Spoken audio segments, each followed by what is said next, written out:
Hello ಎಲ್ಲರಿಗೂ welcome back to my channel. ಇವತ್ತು ನಾನು ನಿಮಗೆ ಮತ್ತೊಂದು ಕ್ವಿಕ್ ಆ್ಯಂಡ್ ಈಸಿ ರೆಸಿಪಿ ಹೇಳ್ಕೊಡ್ತೀನಿ. ಅದೇನಪ್ಪ ಅಂದರೆ ಅದೇ ಮಶ್ರೂಮ್ ಫ್ರೈಡ್ ರೈಸ್. ಇಲ್ಲಿ ನಾನು 1 ಪ್ಯಾಕೆಟ್ ಮಶ್ರೂಮ್ ಯೂಸ್ ಮಾಡ್ತಾ ಇದ್ದೀನಿ, ಅಂದರೆ 100 ಗ್ರಾಮ್ಸ್. ಮೊದಲಿಗೆ ಒಂದು ಪ್ಯಾನ್ ಇಟ್ಟು ಅದರಲ್ಲಿ 2 ಟೇಬಲ್ ಸ್ಪೂನ್ ಅಷ್ಟು ಎಣ್ಣೆ ಹಾಕಿ ನಾವು ಚೆನ್ನಾಗಿ ವಾಶ್ ಮಾಡಿಟ್ಕೊಂಡು ಸ್ಲೈಸ್ ಮಾಡಿಟ್ಕೊಂಡಿರೋ ಅಂಥ ಮಶ್ರೂಮ್ನ ಹಾಕಿ ಫ್ರೈ ಮಾಡಬೇಕು. ಮಶ್ರೂಮ್ನ ನಾನು ಇಲ್ಲಿ ಸ್ವಲ್ಪ ದಪ್ಪಗೆನೆ ಕಟ್ ಮಾಡ್ಕೊಂಡಿದ್ದೀನಿ. ಈಗ ಮಕ್ಕಳೆಲ್ಲ ತಿನ್ನೋದಿಲ್ಲ ಅನ್ನೋರೆಲ್ಲ ತುಂಬ ಸಣ್ಣಗೆ ಬೇಕಾದ್ರೂ ಚಾಪ್ ಮಾಡ್ಕೋಬೋದು. ಈ ಥರ ದಪ್ಪಗೆ ಸ್ಲೈಸಸ್ ಇದ್ದರೆ ಫ್ರೈಡ್ ರೈಸ್ ತಿನ್ನುವಾಗ ಚೆನ್ನಾಗಿರುತ್ತೆ, ಬಾಯಿಗೆ ಸಿಗ್ತಾ ಇದ್ದರೆ ಮಶ್ರೂಮ್ ಪೀಸಸ್. ಸೊ ಅದಕ್ಕೋಸ್ಕರ ನೆಕ್ಸ್ಟ್ ಒಂದು ಬಾಣಲೆಯಲ್ಲಿ 3 ಟೇಬಲ್ ಸ್ಪೂನ್ ಎಣ್ಣೆ ಹಾಕಿ ಒಂದು 10 ಮೆಣಸಿನ್ಕಾಯಿನ ಕಟ್ ಮಾಡಿ ಹಾಕಿದ್ದೀನಿ. ಖಾರಕ್ಕೆ ಎಷ್ಟು ಬೇಕೋ ಅಷ್ಟು ಮೆಣಸಿನ್ಕಾಯಿ ಸೇರಿಸ್ಕೋಬೇಕು. ನಾವು ಪೆಪ್ಪರ್ ಪೌಡರ್ ಕೂಡ ಆ್ಯಡ್ ಮಾಡ್ತೀರಿ, ಸೊ ನೋಡಿಕೊಂಡು ಖಾರ ಬಳಸ್ಕೊಳ್ಳಿ. ಈಗ 3 ಈರುಳ್ಳಿನ ಸಣ್ಣಗೆ ಉದ್ದಕ್ಕೆ ಹಚ್ಕೊಂಡಿದ್ದೀನಿ, ಅದನ್ನು ಸೇರಿಸ್ಕೊಂಡು ಬ್ರೌನ್ ಆಗೋ ತನಕ ಚೆನ್ನಾಗಿ ಬಾಡಿಸ್ಕೋಬೇಕು. ನಾವು ಫ್ರೈಡ್ ರೈಸ್ ಮಾಡುವಾಗ ತುಂಬ ಕಲರ್ಫುಲ್ಲಾಗಿ ಕಾಣಿಸೋದಕ್ಕೆ ತುಂಬ ವೆರೈಟೀಸ್ ಆಫ್ ತರಕಾರಿಗಳನ್ನು ಬಳಸ್ಬೋದು. Green cabbage, purple cabbage, spring onion ಇವೆಲ್ಲನೂ ಸೇರಿಸ್ಕೊಂಡು ಮಾಡಿದ್ರೆ ತುಂಬ ಕಲರ್ಫುಲ್ಲಾಗಿ ಚೆನ್ನಾಗಿ ಕಾಣಿಸುತ್ತೆ. ನನ್ನ ಹತ್ರ ಅವೆಲ್ಲ ಇಲ್ಲ, ಸೊ ಹಾಗಾಗಿ ಇರೋ ವೆಜಿಟೇಬಲ್ಸ್ನ ಯೂಸ್ ಮಾಡಿಕೊಂಡು ಮಾಡಿದ್ದೀನಿ. ಈಗ ಸ್ವಲ್ಪ ಆನಿಯನ್ ಫ್ರೈ ಆದಮೇಲೆ 1 ಟೇಬಲ್ ಸ್ಪೂನ್ ಅಷ್ಟು ಜಿಂಜರ್ ಗಾರ್ಲಿಕ್ ಪೇಸ್ಟ್ ಹಾಕಿ ಚೆನ್ನಾಗಿ ಫ್ರೈ ಮಾಡಬೇಕು. ಕಟ್ ಮಾಡಿ ಇಟ್ಕೊಂಡಿರೋ ಅಂಥ ತರಕಾರಿಗಳನ್ನು ಆ್ಯಡ್ ಮಾಡ್ಕೊತಾ ಹೋಗಬೇಕು. ನಾನು ಮೊದಲಿಗೆ ಇಲ್ಲಿ ಕ್ಯಾಪ್ಸಿಕಮ್ನ ಆ್ಯಡ್ ಮಾಡ್ಕೊಳ್ತಾ ಇದ್ದೀನಿ. ಯೆಲ್ಲೋ ಕಲರ್ ಮತ್ತು ಗ್ರೀನ್ ಕಲರ್ ಕ್ಯಾಪ್ಸಿಕಮ್ ತೊಗೊಂಡಿದ್ದೀನಿ. ಅದನ್ನು ಹಾಕಿ ಚೆನ್ನಾಗಿ ಫ್ರೈ ಮಾಡಬೇಕು. ಅದಾದಮೇಲೆ ನಾವು ಕಟ್ ಮಾಡಿ ಇಟ್ಕೊಂಡಿರೋ ಅಂಥ ಕ್ಯಾರೆಟ್ನ ಕೂಡ ಹಾಕಿ ಚೆನ್ನಾಗಿ ಸ್ವಲ್ಪ ಸಾಫ್ಟ್ ಆಗೋ ತನಕ ಫ್ರೈ ಮಾಡಬೇಕು. ತುಂಬ ಸಾಫ್ಟ್ ಆಗಬಾರ್ದು, ಸ್ವಲ್ಪ ಕ್ರಂಚಿ ಆಗಿದ್ರೇ ಚೆನ್ನಾಗಿರುತ್ತೆ.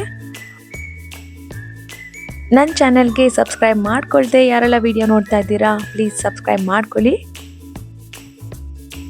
ಈ ಥರ ಫ್ರೈ ಮಾಡಬೇಕಾದ್ರೆ ಎಣ್ಣೆ ಕಮ್ಮಿ ಆಗಿದೆ, ತಳ ಹತ್ತುತ್ತಾ ಇದೆ ಅಂತ ಅನಿಸಿದ್ರೆ as usual trick 1-2 table spoon ನೀರನ್ನು ಸೇರಿಸಿ ಫ್ರೈ ಮಾಡಿಕೊಂಡ್ರೆ ತಳ ಹತ್ತೋದಿಲ್ಲ.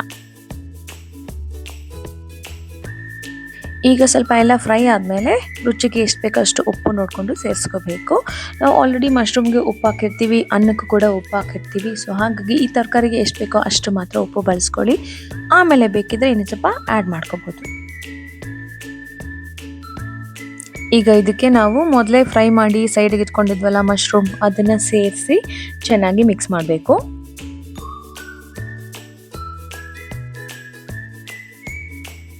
ತರಕಾರಿ ಎಲ್ಲ ಚೆನ್ನಾಗಿ ಮಿಕ್ಸ್ ಮಾಡ್ಕೊಂಡ್ಮೇಲೆ ಈಗ ನಾನು 1/4 ಟೇಬಲ್ ಸ್ಪೂನ್ ಅಷ್ಟು ವೈಟ್ ಪೆಪ್ಪರ್, ಅರ್ಧ ಟೇಬಲ್ ಸ್ಪೂನ್ ಅಷ್ಟು ಬ್ಲ್ಯಾಕ್ ಪೆಪ್ಪರ್ನ ಹಾಕಿ ಚೆನ್ನಾಗಿ ಮಿಕ್ಸ್ ಮಾಡ್ತೀನಿ. ಈಗ ನಾನು ಇಲ್ಲಿ 1-2 ಟೇಬಲ್ ಸ್ಪೂನ್ ಅಷ್ಟು ಸೋಯಾ ಸಾಸ್ ಕೂಡ ಬಳಸ್ತಾ ಇದ್ದೀನಿ. ಬೇಕಿರೋರು ವಿನೆಗರ್ ಕೂಡ ಯೂಸ್ ಮಾಡ್ಬೋದು.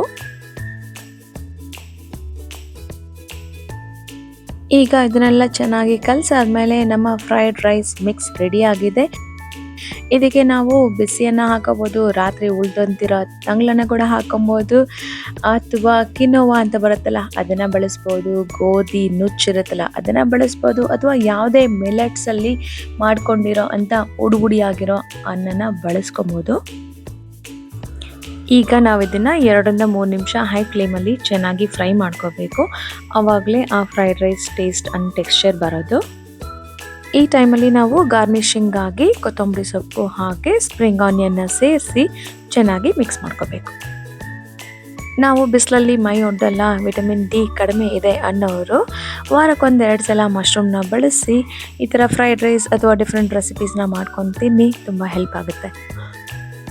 ರೆಸಿಪಿ ಇಷ್ಟ ಆಗಿದ್ದರೆ ಫ್ರೆಂಡ್ಸ್ ಆ್ಯಂಡ್ ಫ್ಯಾಮಿಲಿ ಜೊತೆಗೆ ಶೇರ್ ಮಾಡಿ, ಹಾಗೆ ಬೆಲ್ ಐಕಾನ್ನ ಕ್ಲಿಕ್ ಮಾಡಿ ಸೊ ದ್ಯಾಟ್ ನನ್ನ ಈಸಿ ಆ್ಯಂಡ್ ಟೇಸ್ಟಿ ರೆಸಿಪೀಸ್ ನಿಮಗೆ ನೋಟಿಫಿಕೇಷನ್ ಬರುತ್ತೆ.